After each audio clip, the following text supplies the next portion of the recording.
If my father had stepped into the tent just 2 seconds earlier, he might still be alive, because something massive was standing inches from him, waiting. If there is one moment I wish I could erase from my memory, it's the sight of my father standing frozen beside our tent, staring into the darkness at something so massive, so unnaturally still, that the air itself seemed to fold inward around it. Even now, years later, I can still hear his whisper, thin and terrified, cutting through the night like a crack in glass. Evan. It's standing right there. That was the moment I knew something in the forest had found us. Something that moved without sound. Something that didn't behave like anything earthly. Something that in one breath made the man I trusted most in the world lose every ounce of certainty in his voice. But before I take you there, to the exact second the ground shook beneath us, let me tell you why that night still keeps me awake. Because what happened afterward, what we found in the morning, what we didn't find, and what we can't explain, never truly left us. And if you listen closely, you may understand why my father refuses to speak of this place ever again. If you enjoy real, true, scary stories like this, make sure to subscribe to the channel. Your support is what allows me to keep creating these long-form horror stories every week. Now, let's go back to the beginning. 2 years ago, my dad, Mark, and I planned a simple weekend camping trip deep in the countryside. These trips were our thing, moments where the noise of life peeled away, and it was just the two of us, a fire and the quiet rhythm of the woods. My dad wasn't the talkative type, but when we camped, something in him softened. He would laugh more, tell old stories, and act almost youthful, as if the forest gave him permission to breathe again. I always loved that version of him. The place we chose that year was far off the beaten path, known for its long hiking trails, zip lines, and a history tied to old Native American settlements. The land felt older than anything I'd walked on before, like each tree had watched generations come and go. Even the staff told us, half-jokingly, that the woods remember things. At the time, I thought it was just a corny line for tourists. The first night was picture perfect. Families filled the campground, kids ran between tents, firelight danced across the trees, and someone nearby roasted marshmallows until the smell drifted through the whole area. My dad struck up a conversation with an older couple parked next to us. They were kind, warm, and full of stories about places they had explored over the years. When we told them we planned to stay through the weekend, their faces shifted just enough for me to notice. The woman leaned toward my dad and said quietly, "Enjoy the crowds while they're here. The woods feel different once the people leave." She said it gently, with a smile, but something in her tone made my dad pause for a split second. It was the only moment all night where the warmth faded, like a cloud passing in front of the sun. But a beat later, she laughed it off, blaming the comment on old folks' superstitions, and the moment passed. We went back to eating, drinking, and watching the stars. But the next morning, everything changed. When we stopped by the ranger station for trail recommendations, the staff casually mentioned that every other camper had checked out early. Work plans, weather concerns, unexpected scheduling issues, they all had reasons for leaving. Whatever the case, we were suddenly the last people in the entire park. Every tent, every RV, every family were gone. My dad looked at me with a boyish grin. "Whole place to ourselves," he said. "How often do you get that?" He was excited. I tried to be too. And honestly, the first part of that day was incredible. We hiked along river cliffs, skipped stones across the water, and sat quietly under towering pines, letting the breeze wash over us. It felt almost sacred, peaceful in a way life rarely permits. But peace has a strange way of disguising what comes before fear. As the sun began to dip behind the tree line, the air thickened, not colder exactly, but dense, like humidity without moisture. Even the sky changed color, shifting into a washed-out, bruised purple that didn't match the forecast. My chest tightened with a sudden, inexplicable pressure. When I looked at my dad, he was already watching me. "Doesn't this feel off?" he asked. It did. The forest suddenly felt endless, like the trails behind us had shifted when we weren't looking. A subtle unease followed us all the way back to camp. Every rustle of leaves seemed too precise, too intentional. Even our footsteps sounded heavier, as though the ground resisted our return. My dad tried to brush it off, but I could see the tension in his shoulders. When we finally settled by the fire, the world felt unnervingly silent. No birds, no insects, not even wind. It was as if the forest inhaled deeply and refused to exhale. Around 9 o'clock, the first bang hit. It sounded exactly like a tree snapping in half somewhere near the river. Deep, resonant, almost metallic. My dad's flashlight beam sliced into the dark, but the forest swallowed the light whole.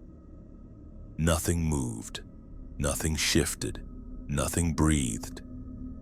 We tried to laugh it off, but before the tension could fade, another bang slammed through the air, farther away this time, but unmistakably deliberate. My skin prickled. Something about it felt wrong. It wasn't random. It wasn't natural. Maybe a branch fell, I suggested, though even I didn't believe it. Then came the third one, close enough that the vibration traveled through the soil, up my legs, into my chest.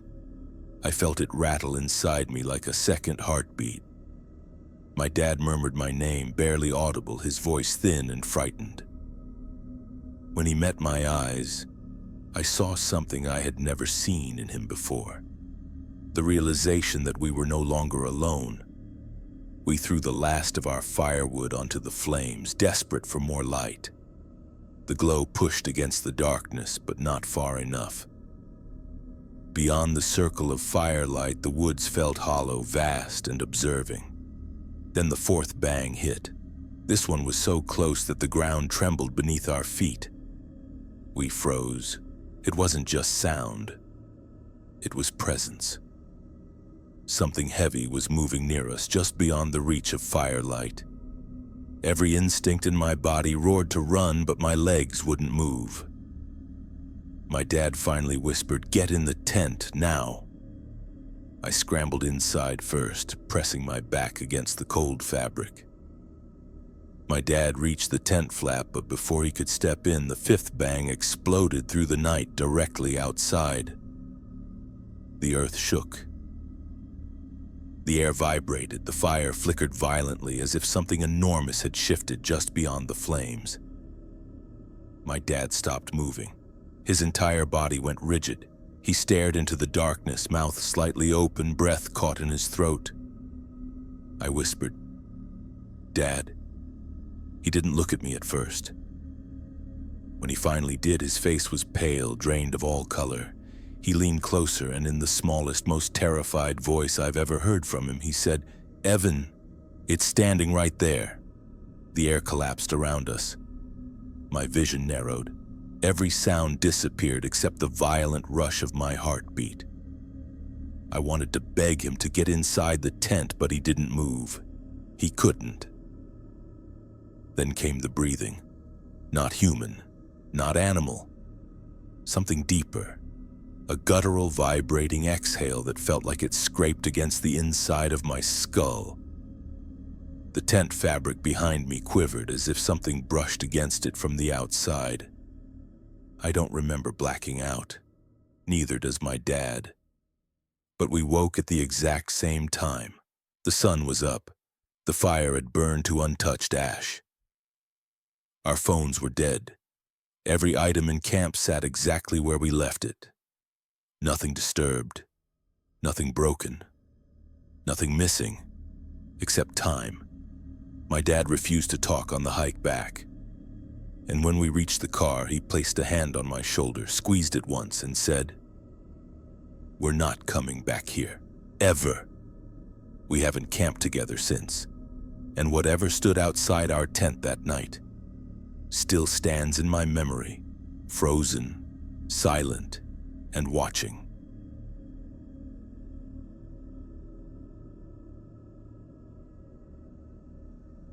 There are nights when the world feels so impossibly quiet, so stripped of human presence, that even the smallest sound can feel like a warning. And then there are nights when silence itself becomes a threat, because you know deep down that someone else is making that silence happen. When I think back to the night I camped alone in the Colorado Rockies during the height of the pandemic, that's the part that stays with me, the silence, and the realization that I wasn't nearly as alone as I believed. My name is Caleb. I was 33 then, exhausted from the non-stop chaos the world had become. Everything was closing. Everything felt uncertain.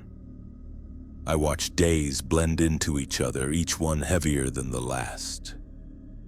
So when national parks began emptying out, I thought it was the perfect opportunity to retreat into the wilderness, clear my mind, and remind myself that the world beyond my apartment still existed. I drove out to a remote creek deep in the Rockies, a place I knew only from old backpacking maps. When I arrived, the parking lot was empty except for a thin sheet of snow covering the ground, reflecting the pale glow of the fading sun. The moment I stepped out of my truck, the air bit at my face with a cold that felt purifying, almost medicinal. Each breath burned in a way that made me feel more alive than I had in months. I hiked a short distance into the forest, far enough to be away from the trail, but close enough to return if the weather turned. I set up camp, built a sturdy little fire ring, boiled water, cooked sausages, and watched the smoke drift slowly through the trees. There's something comforting about simple tasks. They anchor you. They make the rest of the world feel manageable. As night settled, I sat beside the fire, journaling thoughts I hadn't spoken aloud in years. I wrote about loneliness, about fear, about the strange era we were living in. The crackling fire made the world feel smaller and safer, and I let myself relax in a way I hadn't in months. Eventually, I lit up a small joint, letting the warmth of the smoke soften the edges of the night. I was halfway through a chapter of a murder documentary on YouTube when my phone buzzed. I frowned. Nobody should have been texting me. I had told no one, not friends, not co-workers, not family, where I was going. Partly because I wanted solitude, partly because I didn't want anyone worrying about me being alone in the mountains. I pulled out my phone. Unknown number. "How's your camping going, buddy?" I stared at the screen, my breath catching just slightly in my chest. The message wasn't threatening. It wasn't aggressive, but it was wrong. So out of place that it felt like a cold drop of water on the back of my neck. I typed back, "Who is this?" Before I could hit send, another message appeared. "Unknown number." It's beautiful out here. A chill crawled slowly up my spine. I looked up into the trees at the outlines of the trunks against the snow-covered ground. My fire flickered softly, but beyond that, everything was swallowed in darkness. The message lingered on my screen like a fingerprint from someone who shouldn't exist. I hit send. "Who is this?" The reply came almost immediately. "Unknown number. I see why you came up here." I stood up, flashlight in hand, sweeping the beam across the trees. Nothing moved, no tracks, no rustling. Just the stark, cold quiet of the woods. The kind of quiet that feels curated, intentional. My rational mind told me it was some kind of prank. Maybe someone got my number wrong. Maybe a friend was messing with me. But the dread blooming in my chest grew heavier by the second. I sat back down, telling myself to breathe, telling myself I was overreacting. But I couldn't focus on my documentary anymore. Every sound became suspicious. A twig snapping, the wind brushing against the tent, the faint crackle of the fire. Minutes passed. No new messages. I tried to settle back in. I pulled my sleeping bag over my legs, drew the fire closer with my boot, and checked my gun, my SIG P365, which I carried on trips like this for protection. I'd never used it outside of a range, but tonight I found comfort in the weight of it. The familiar cold steel against my palm. Then my phone buzzed again. Unknown number. Don't worry, we're just getting started. My mouth went dry. I tried to swallow, but nothing went down. I aimed my flashlight toward the tree line again, this time slower, more deliberately. My lungs tightened. My heartbeat thudded loudly in my ears. The beam of light dissolved into darkness far too quickly, as if the woods were swallowing it whole. I typed back, "Who are you? Stop texting me." But I didn't hit send. My thumb hovered over the screen, trembling just enough for me to notice. I lowered the phone and listened. The woods had gone unnaturally still. No wind, no birds, no shifting snow. Just stillness, like the world was holding its breath with me. That's when I heard it, the unmistakable crunch of footsteps in the snow. Slow, steady, deliberate. Coming closer. I raised my gun immediately. My hands were shaking, but I kept my finger near the trigger, listening for any hint of direction. The footsteps kept going until they stopped just outside the reach of the firelight. I could almost feel the presence there, standing, waiting. Then a flash burst through the darkness. Bright, sudden, white, as if someone had taken a photo with a camera. I ducked instinctively, heart slamming against my ribs. I whipped the flashlight in the direction of the flash. Nothing. Just trees and shadows. My phone buzzed. Unknown number. Nice shot. Attached was a photo. A picture of my tent taken from maybe 15 feet away. My chest tightened so violently I thought I might pass out. Panic surged like electricity as I scrambled to my feet.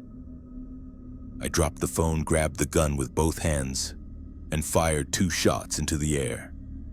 The sound exploded across the valley. Silence.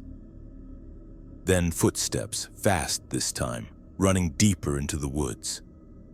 I stood there shaking, heart pounding uncontrollably. I listened for anything else, any sign that whoever was out there might return. Nothing came. Only the sound of my breathing and the soft hiss of the fire as snowflakes drifted onto it.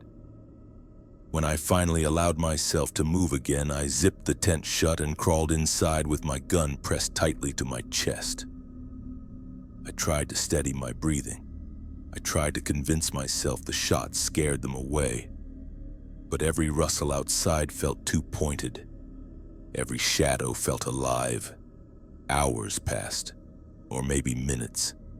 Fear distorts time. I fought to keep my eyes open, but exhaustion pulled at me with heavy hands. I must have drifted in and out, gripping the gun so tightly my fingers throbbed. At some point late into the night, a whisper drifted across the fabric of the tent. My name, soft, almost gentle. Caleb. I jolted awake, heart hammering so violently I thought it would burst. I aimed the gun at the tent wall, fully aware of how useless that would be. Then silence again, thick, consuming. I didn't sleep after that. I lay awake until the first faint light seeped through the nylon walls. Morning arrived with a quietness that felt wrong. I unzipped the tent slowly, half expecting footprints or signs of a struggle. But there was nothing. No tracks near my tent, no broken branches, no sign anyone had ever been there. I checked my phone, no new messages. The number had vanished from my recent texts as if it had never existed. The photo was gone too. I packed up camp as quickly as I could. My hands were shaking so badly I dropped my stove twice. The silence followed me all the way back to my truck, pressing on me like a weight. 5 years have passed. No messages, no signs, no answers, but every winter, whenever the air gets cold enough to sting my lungs, I remember that night. I remember the photo of my tent, the flash in the woods, the whisper of my name. And I know one thing with absolute certainty. Someone followed me into those mountains, someone watched me, someone knew exactly where I was, and I have no idea why. There are memories you carry with you into adulthood like fragile artifacts. Moments you don't fully understand until years later, when life has finally given you enough perspective to recognize what fear really was. What happened to me, my brother, and my cousins in the northern Michigan woods still sits inside my chest like a locked box. Even now, as a grown man, I sometimes wake up in the middle of the night with the same question echoing in my mind. What if we hadn't run?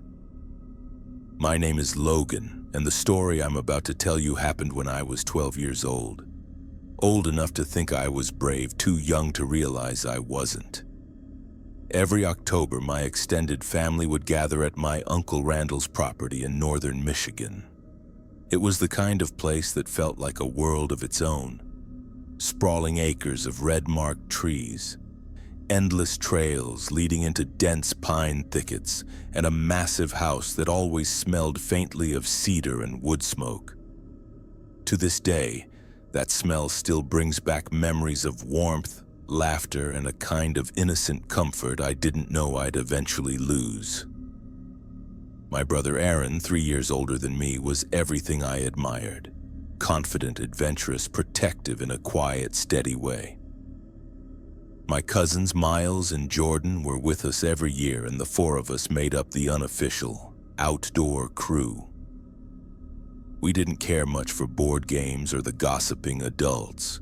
As soon as we arrived, we'd race to the woods, chasing some imaginary mission only young boys could understand.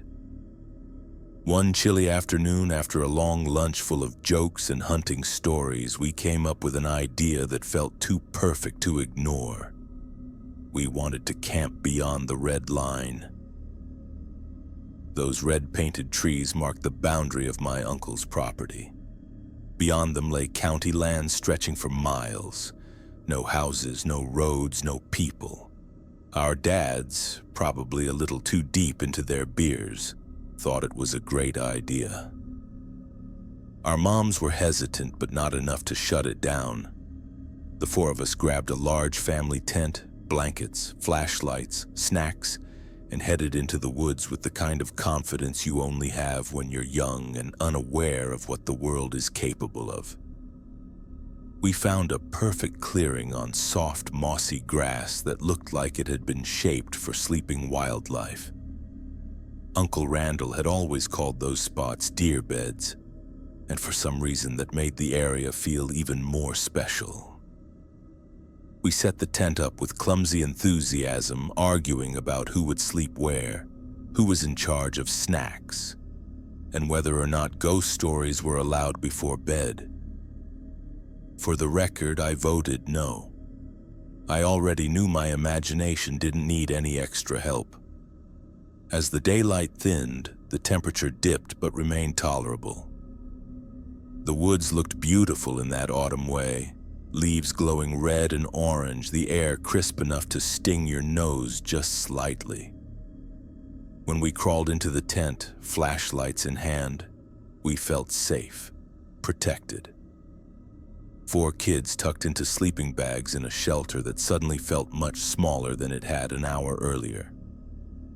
We played Uno on top of a makeshift cardboard table, laughing and teasing each other over ridiculous rules we made up as we went. And that's when we heard it. A scream. It cut through the forest in a sharp, piercing way that made all four of us freeze at once. It wasn't loud, but it was too human to ignore. Jordan whispered that it was probably a fox. After all, foxes sometimes sound disturbingly human. But something about that explanation didn't sit right. It wasn't just the pitch, it was the emotion behind it. There was fear in that sound. Before any of us could recover, it came again. Closer. This time the scream carried something else. Pain, maybe, or desperation.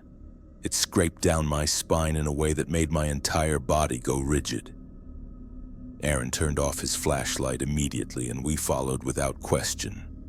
The tent plunged into darkness, the air suddenly colder.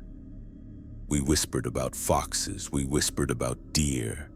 We whispered about anything that might make the sound less terrifying. But deep down, each of us knew the truth. That scream didn't belong to an animal. The woods went silent after that, uncomfortably so. The kind of silence that presses against you, waits for you to breathe wrong, wants you to make a mistake. I tried to focus on the sound of my brother breathing beside me, but even that felt too faint, too distant. Then the footsteps came, fast, crunching the dry leaves, moving toward us with a speed that didn't match anything wandering on four legs. My heart slammed against my ribs. Miles whispered my name, but I couldn't respond. The steps grew louder, closer, until they stopped right outside the thin nylon wall separating us from whatever stood there. A second passed, then another. Then the scream exploded just feet from the tent, raw, violent, full of a rage and agony I didn't know could exist in a single sound. The tent shook violently as if something huge had slammed into it. The fabric bent inward, pulling tight like hands were grabbing at it from the outside. Aaron shouted for us to move. Jordan cried. Miles curled into a ball. I felt paralyzed, breath trapped somewhere deep in my throat. The shaking intensified, the tent jerking like a trapped animal being shaken by its predator. Leaves and dirt kicked up around us, something dragged across the tent wall, slow and deliberate, like fingers tracing the outline of our bodies inside. I reached for the zipper, my hand trembling so violently I could barely grasp it. The moment I touched it, something yanked the side of the tent upward, just enough for freezing night air to rush in and for us to know that the barrier between us and whatever waited outside was seconds from collapsing. We ran. We didn't plan it. We didn't think. Instinct took over. I dove through the half-open tent door, hitting the ground hard before scrambling onto my feet. The others followed, their flashlights swinging wildly as we bolted through the trees. Branches whipped our faces, roots grabbed at our ankles, breath tore out of our lungs in sharp bursts. I risked a glance behind me once. Just once. A tall shadow stood in the clearing, motionless, facing us. No details, no features. Just height, too much height. And stillness so unnatural it filled me with a fear that would follow me into adulthood. As we sprinted, something screamed again from behind us, louder than before, almost furious. The woods felt alive then, not with animals, not with wind, but with something watching us flee. Halfway back to the house, I tripped over a hidden root. Pain shot up my leg, and for a split second I thought it was over. But Aaron grabbed the back of my jacket and hauled me upright before I could even form the words to beg him. He didn't look at me. He just said, "Keep running." And we did.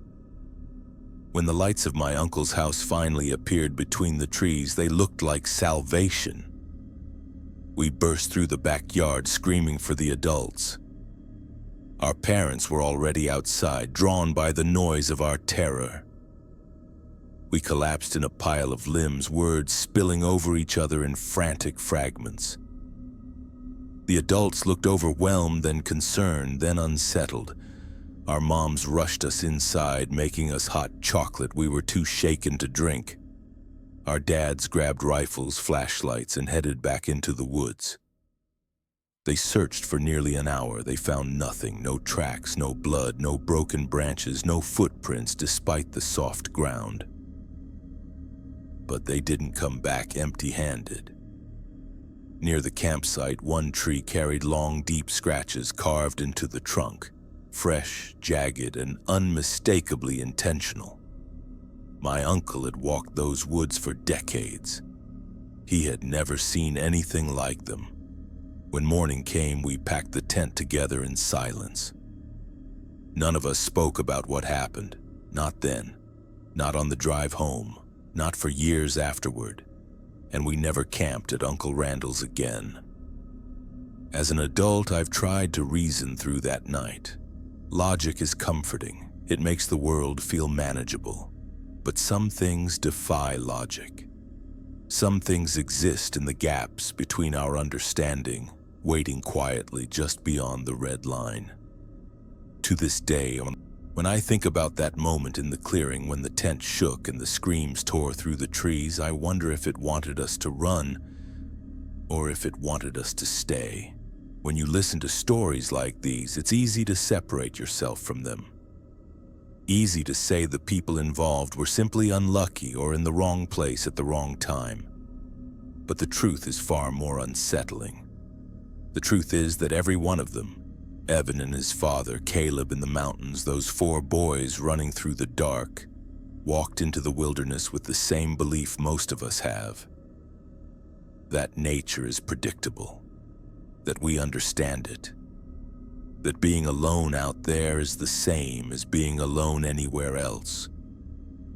But all 3 of these stories remind us of something older, something quieter, something we tend to forget in a world full of noise and screens and city lights. When the human world falls away, the wilderness becomes honest, and honesty can be terrifying. Because out there in the dark, beyond the trail markers and the comfort of campfires, you aren't the one doing the watching. You aren't the center of the story. You are simply another presence passing through a world that existed long before you and will continue long after you're gone. Maybe that's why the forest stood still the night Evan and his father blacked out. Maybe that's why someone followed Caleb across frozen ground without leaving a single footprint. Maybe that's why those boys heard something screaming with a voice that didn't belong to any creature they had ever known. Maybe the wilderness wasn't trying to hurt them. Maybe it was reminding them, reminding all of us, of something we've forgotten. That not everything wants to be understood, not everything needs to be seen, and not everything waits for permission before stepping into our lives. But here's the part people overlook, the part that gives these stories meaning beyond the fear. Each person who lived through these moments walked away changed, not broken. Stronger, more aware, more grateful for the fragile, beautiful thread of safety we take for granted every day. Because fear, real fear, has a strange way of teaching us who we are. It teaches us what we value.